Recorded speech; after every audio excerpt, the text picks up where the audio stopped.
3, action.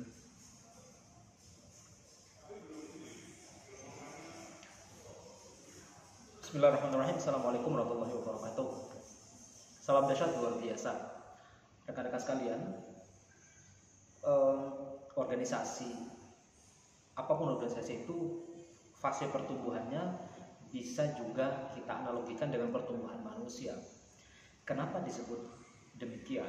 Karena organisasi sendiri itu kan dari kata organisme dan kemudian ada proses isasinya.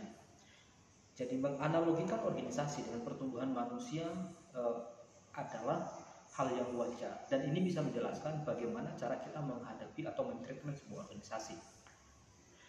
Pertumbuhan manusia itu kan ada masa bayi, masa anak-anak, masa remaja, dewasa, kemudian lansia sampai kemudian meninggal. Begitu juga dengan organisasi. Ada banyak organisasi yang dibentuk, dibesarkan, lalu pada akhirnya kemudian organisasi itu mati. Nah, tumbuh dan kembangnya organisasi itu hal yang wajar. Kemudian pada saat nanti dia akan mati, kemudian melakukan reformulasi, rejuvenasi atau peranakan kembali, juga itu menjadi sesuatu pola dalam meneruskan eksistensi sebuah organisasi. Nah, saya ingin bicara tentang satu poin, bahwa pada saat organisasi baru dibentuk, ibarat anak baru dilahirkan dia menjadi bayi, maka organisasi tidak bisa dibiarkan kemudian tumbuh begitu saja. Dia harus diasuh, ya, dibimbing. Nah, cara mengasuh dan membimbing organisasi itu adalah dengan melibatkan mulai dari pucuk pimpinan sampai orang-orang terdekat pucuk pimpinan itu terlibat dalam mengasuh bayi tersebut. Begitu juga dalam organisasi. Keterlibatan para pemimpin di sini menjadi sangat penting dan sangat darurat dan sangat mendesak pada saat dia masih bayi. Begitu organisasi berusia seperti anak-anak, maka organisasi harus diajari untuk bagaimana bisa survive. Di sini butuh dilatih, kemudian dikembangkan, dikasih pengalaman baru, dan lain sebagainya. Dalam organisasi, dikasih dilatih, dikasih pengalaman baru, itu artinya mengembangkan semua lini di dalam organisasi. Apa itu? Orangnya, sistemnya, cara kerjanya, aturannya, itu harus dibentuk. Sekali lagi, dibentuk. Nah, mulai dari masa bayi sampai dia anak-anak, kita tidak bisa membiarkannya di bawah ini bergerak sendiri. Sifatnya harus top down, dari atas ke bawah, instruktif, pengarahan langsung. Tapi ketika organisasi sudah berusia seperti seorang remaja, usia di sini bukan chronological age atau usia berdasarkan hitungan tahun, tapi usia kematangan organisasi menjadi remaja, ya. Di sini kemudian kita latih organisasi untuk mandiri. Caranya apa? Memberikan kewenangan-kewenangan kepada orang-orang tertentu, kepada bagian-bagian tertentu, agar dia bisa mengembangkan diri dan bertumbuh. Ini cara melatih dan mengembangkannya.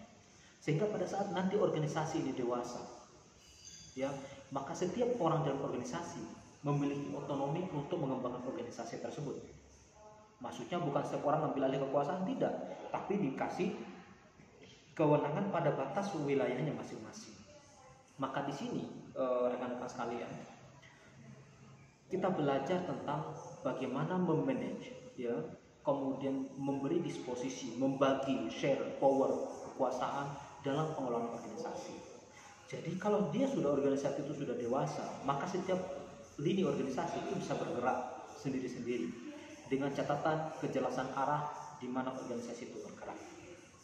Nah, rekan-rekan sekalian, belajar tentang pengembangan organisasi semacam ini, saya ingin menggarisbawahi bahwa jika organisasi ini tumbuh, berkembang, atau kemudian semakin menghasilkan kinerja yang baik, maka sejak awal organisasi harus memutuskan arah mana yang akan dituju oleh organisasi tersebut. Visi, misi, big dream dari organisasi harus bisa dikembangkan, harus disusun sedemikian rupa dengan melibatkan orang-orang tertentu atau seluruh stakeholder di dalam organisasi agar bisa memikirkan hal yang sama. Tetapi sekali lagi, big dream, visi misi ini akan kembali kepada siapa DNA, ruh, spirit dalam organisasi itu yang kemudian bisa menginfluence, memberikan power pada setiap orang dalam organisasi. Nah, kalau organisasi baru berdiri, maka foundernya itu adalah spiritnya. Kalau organisasi sudah menjadi anak-anak, sudah menjadi remaja, sudah mulai bertumbuh, maka partnernya itu adalah influencernya. Tapi ketika organisasi sudah tumbuh menjadi dewasa, maka pasangannya lah yang akan menjadi powerful. Nah, Bapak Ibu sekalian, rekan-rekan sekalian, mengelola organisasi pada prinsipnya seperti kita sedang membaca pertumbuhan diri kita sendiri sebagai seorang manusia, kemudian kita transformasikan ke dalam organisasi. Dari sini rekan-rekan sekalian kita bisa belajar beberapa hal. Satu, organisasi itu bisa saja mati, bisa saja tumbuh. Itu tergantung bagaimana cara merawat organisasi itu. Yang kedua, prinsipnya orang-orang yang ada dalam organisasi itu adalah pasar pertama bagi organisasi yang harus diberikan kepuasan, harus dijaga komitmennya, harus dijaga loyalitasnya. Tapi prinsipnya dimanapun itu ya, kalau Anda meminta orang itu loyal dengan kita, maka kita juga harus memastikan bahwa kita bisa memberikan sesuatu yang bisa buat dia loyal kepada kita. Ini hukum-hukum yang sangat alamiah begini. Yang ketiga adalah memberikan kesempatan kepada setiap orang untuk tumbuh dan berkembang dalam organisasi. Karena dengan orang yang bertumbuh, maka kapasitas orang itu akan bertumbuh. Kedewasaan orang dalam organisasi akan tumbuh. Dan ketika ini sudah seiring sejalan terus bertumbuh, rekan-rekan sekalian, maka organisasi pun akan ikut bertumbuh bersama dengan orang-orang itu. Yang terakhir, saya ingin menutup dengan sebuah pernyataan dari salah satu buku yang luar biasa, teman-teman sekalian. Jim Collins dalam bukunya From Good to Great menyatakan tidak penting kita bis ini mau menuju kemana, tapi yang paling penting adalah merekrut orang-orang terbaik yang akan masuk ke dalam bis, lalu kemudian mereka akan bersepakat untuk membawa bis itu ke arah yang terbaik. Karena tidak mungkin akan ada orang-orang banyak, orang-orang yang cara berpikir yang baik, etikat baik, akan bermufakat, bermusyawarah untuk melakukan kejahatan yang terstruktur.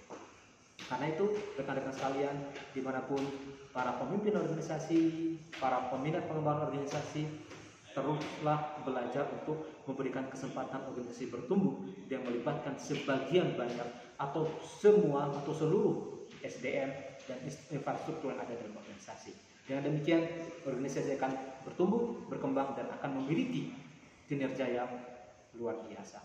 Terima kasih, sampai ketemu di materi-materi pengembangan SDM, pengembangan organisasi di seri-seri selanjutnya. Ingat untuk like, komen, dan subscribe di channel YouTube saya dan dapatkan update-update terbaru tentang pengembangan diri, pengembangan organisasi, dan hal-hal praktis tentang dunia psikologi. Terima kasih. Wassalamualaikum warahmatullahi wabarakatuh. Salam dahsyat luar biasa.